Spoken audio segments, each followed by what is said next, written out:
परिचय। Rohan shopping mall घूमने आया है। स्कूल में आज उसे विभिन्न आकृतियों के विषय में बताया गया। वो इधर उधर देखता है और अपने आसपास विभिन्न आकृतियों की अनेक वस्तुओं को देखता है। आओ देखते हैं कि उसने क्या देखा। उसने एक आयताकार बिलबोर्ड, एक गोल लोगो और एक आयताकार खिड़की देखी। आओ अब आकारों के बारे में और अधिक जानते हैं। आओ सीखें। ज्यामिति की आकृतियों को पहचानना। कागज को मोड़कर और कागज को काटकर आकृतियां बनाना। 10 ग्राम की पहेली को हल करना। चौपड़ के पैटर्न को बनाना। ज्यामिति आकृतियां। हेलो दोस्तों, ज्यामिति रेखाओं, वक्रों और आकृतियों का अध्ययन है। इसके अंतर्गत अनेक विभिन्न प्रकार की आकृतियां जैसे वृत्त, त्रिभुज, वर्ग, आयत, गोला और घन आदि आते हैं। यदि आप गौर से देखते हैं तो अपने आसपास अनेक प्रकार की ज्यामिति आकृतियों को देखेंगे। अपने कमरे की खिड़की को देखें, वो आयताकार होती है। टाइल्स पर बनी हुई डिजाइन त्रिभुजाकार है। कमरे में रखी गेंद को देखें, इसकी आकृति गोलाकार होती है। दीवार पर लटकी हुई पेंटिंग के फ्रेम को देखें, ये वर्गाकार है। आपने विभिन्न आकृतियों वाली विभिन्न वस्तुओं को देखा और उनकी आकृतियों के बारे में सीखा। कागज को मोड़कर और कागज को काटकर आकृतियां बनाना। अनु कागज को काटने में व्यस्त है। उसने कागज को भिन्न आकृतियों में काटा है। चलो अब उन्हें जरा नजदीक से देखते हैं। अनु कागज का एक टुकड़ा लेती है। क्या आप बता सकते हैं कि कागज के इस टुकड़े की आकृति क्या है? जी हां, ये आयताकार है। अनु इससे त्रिभुज यानी त्रिकोण बनाना चाहती है। कागज के इस टुकड़े पर इस प्रकार से एक बिंदुदार रेखा खींचें। कागज को बिंदुदार रेखा से काटें। अब आप देखते हैं कि त्रिभुज बन गया है। दोस्तों, आओ अब एक प्लेन वर्ग टुकड़े द्वारा एक वृत्त बनाते हैं। इस वर्ग पर इस प्रकार से एक रेखा खींचते हैं। इसे रेखा पर से इस प्रकार से मोड़ते हैं कि ऊपर वाला त्रिभुज नीचे वाले त्रिभुज के ऊपर हो। मोड़ने के बाद हमें कुछ इस तरह की आकृति मिलती है। पुनः इस प्रकार से एक रेखा खींचते हैं। इसे रेखा पर से पुनः मोड़ते हैं। अब आपको पहले की भांति ही एक छोटा त्रिभुज मिलेगा। इस पर एक वक्र रेखा खींचते हैं और इसे उस वक्र रेखा से काटते हैं। ये 2 भागों में विभक्त हो जाता है। अंत में दोनों मुड़े हुए भागों को खोलते हैं। अब इसे देखते हैं। ये दोनों चित्र देखने में अच्छे लगते हैं। इनमें से एक गोल है। क्रियाकलाप। अनु को एक कार्य दिया गया है जिसमें उसे कागज से टोपी बनानी है।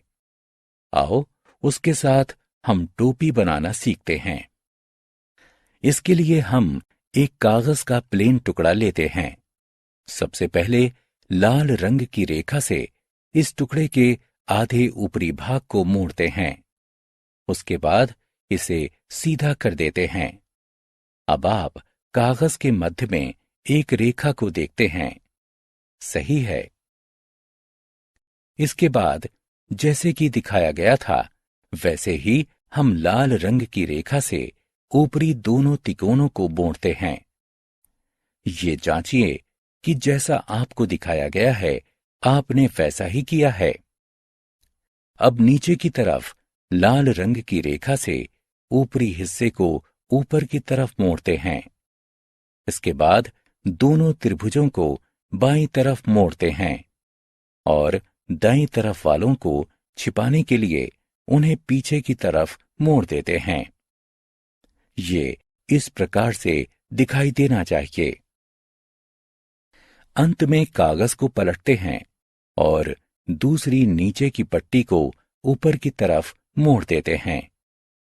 अब आप देखते हैं कि टोपी तैयार हो गई है। ज्यामिति के तथ्य।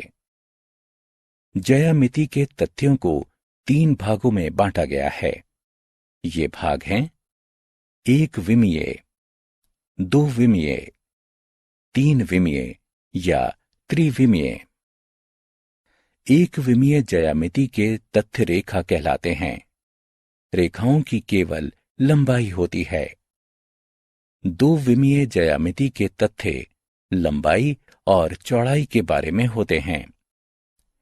3 विमीय ज्यामिति के तथ्य लंबाई, चौड़ाई और ऊंचाई के बारे में होते हैं। ज्यामिति शब्दावली। आओ अब ज्यामिति में प्रयोग होने वाले कुछ आधारीय नामों को जानते हैं। बिंदु, ये एक काल्पनिक चिन्ह है।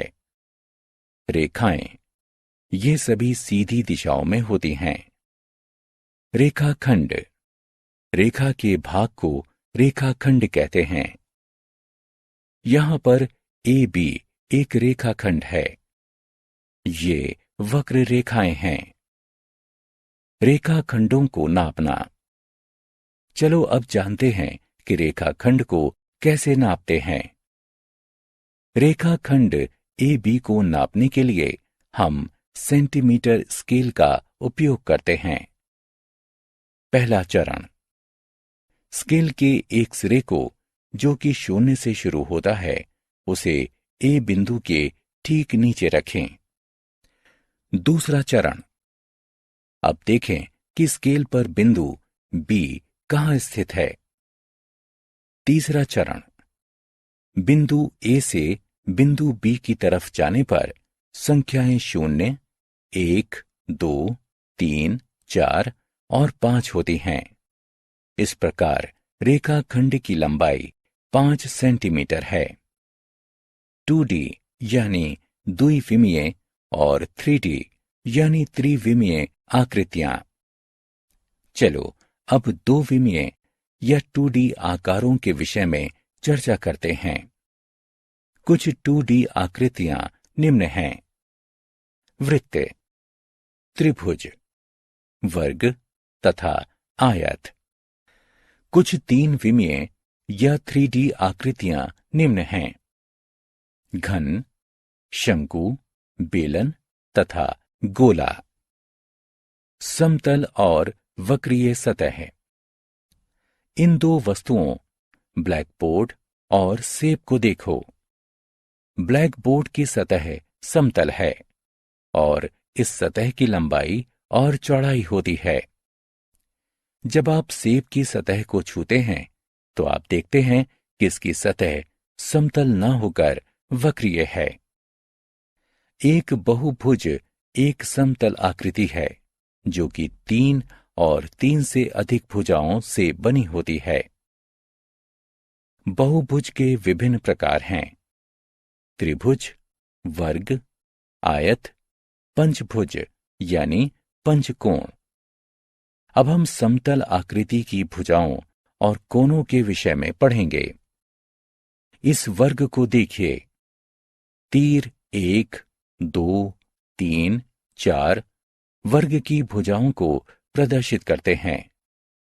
एक वर्ग की 4 भुजाएं होती हैं। एक बिंदु जहां पर 2 भुजाएं मिलती हैं उसे कोना कहते हैं। तीर 6, 7, 8, 9 वर्ग के कोनों को प्रदर्शित करते हैं। इसलिए यहां हम वर्ग के 4 कोनों को देखते हैं। इसी प्रकार त्रिभुज की 3 भुजाएं और 3 कोने होते हैं। आयत की 4 भुजाएं और 4 कोने होते हैं। टेनग्राम। टेनग्राम चीन की एक पुरानी पहेली है। 10 ग्राम के अलग अलग टुकड़ों से हम कई जानवरों, इंसानों और चीजों की आकृतियां बना सकते हैं। यह 5 टुकड़ों वाला 10 ग्राम है। आओ खेलें। 10 ग्राम के टुकड़ों का उपयोग करके नीचे दिए गए चित्रों को बनाने की कोशिश करें। चौपड़ यानी चौखाने। चौपड़ आकृतियों का एक ऐसा संग्रह होता है जो कि किसी समतल की सतह को ढकता है तथा कोई भी खाली जगह नहीं छोड़ता या आच्छादन यानी ओवरलैप नहीं करता है। इसे टाइलिंग भी कहा जा सकता है। आओ खेलें। सही विकल्प को उठाकर उसके संगत स्थान पर रखें। हमने क्या चर्चा की?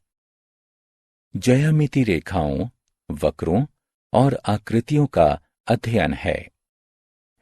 वृत्त, त्रिभुज, त्रिकोण, वर्ग, आयत, गोला और घन आदि विभिन्न आकृतियां हैं। एक बहुभुज एक समतल आकृति है जो कि 3 और 3 से अधिक भुजाओं से बनी होती है।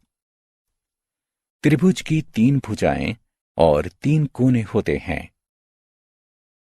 वर्ग और आयत की 4 भुजाएं और 4 कोने होते हैं।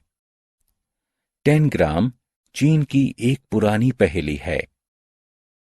चौपड़ आकृतियों का एक ऐसा संग्रह है जो कि किसी समतल की सतह को ढकता है तथा कोई भी खाली जगह नहीं छोड़ता या आच्छादन नहीं करता है।